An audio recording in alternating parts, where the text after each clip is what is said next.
ريتشارد و بشرى موزر هاتنا مالا خويا 24 سالان لأطلادينا ببينن للرخي باجار لوس أنجلسي كاليفورنيا كو بري 2 هفتيان خانية قلكي بدو بو. كاركي نممكن كو تشتكي استغلم نبيني هرتش بويا خولي هرتش بهف رحليايا من هناك امورين باشين دنگي هبون من قد بلكي بسلامت بن يام بكيمي بشك جي ما با لي چنده از دكولم از دبينم كو تف بسر هفده بويا پاچاك خولي ريتشارد و هفجينا أخوة لوتيلا كيريجين و هيفي ديكن كو كامبانيا بيمي آلي كاريا نو آفاكرنا خانيوان بكا.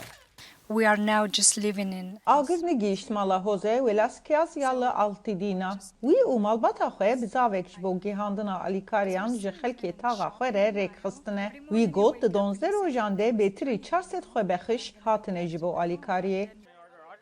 آگر نگهایا مالا خوزی ولاسکویس لالتا دینا. وی و مالباتا خوا بزاوک جبو گهاندنا آلیکاریان جخل که تاخا خورا رخستیا. وی گود ده دم 12 روزانده 400 خو بخش هاتنا جبو پیشکش کرنا آلیکاریان.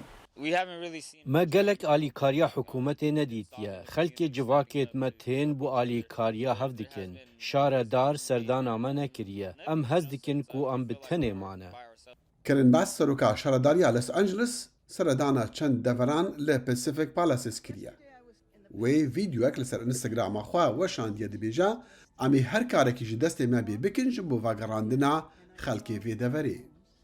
سروک دونالد ترامپ رخنا لبرسوا کربستان گرت جی آگران را دیگوتارا خوایا سون خوارنه دا اوگود هشتا شواتا لوس آنجلس نوامریایا و نیشانک برگری درست نبویا. مالپرا فرماندار کالیفورنیا گاون نیوسم نویساندیا کو رایداری ولایتی چندین گاو جبو و مراندنا آگران آویتنا. جوانا فرمانا جنوبا دانانا کرماندان لجهن استراتیجیک لسرانسری دورن باشورا کالیفورنیا بری کو شواد دست بی بکا. هر وصا هنارتنا 16 کارمندین آگرکوش و کارمندین دیجی جبو سردریه بر روشا آوارتر را. لروجا چاشنبوی آگری شواد تکنو لچیاین باکوری لوس آنجلس هل بو و بلز بالاف بو. 31,000 کس نچار بون دوری والا بکن.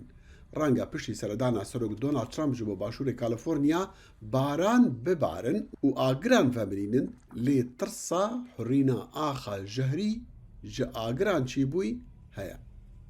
جبو راپورتا جانیا دیلو جه لوس آنجلسی افا داخل شمویا دنگی امریکا.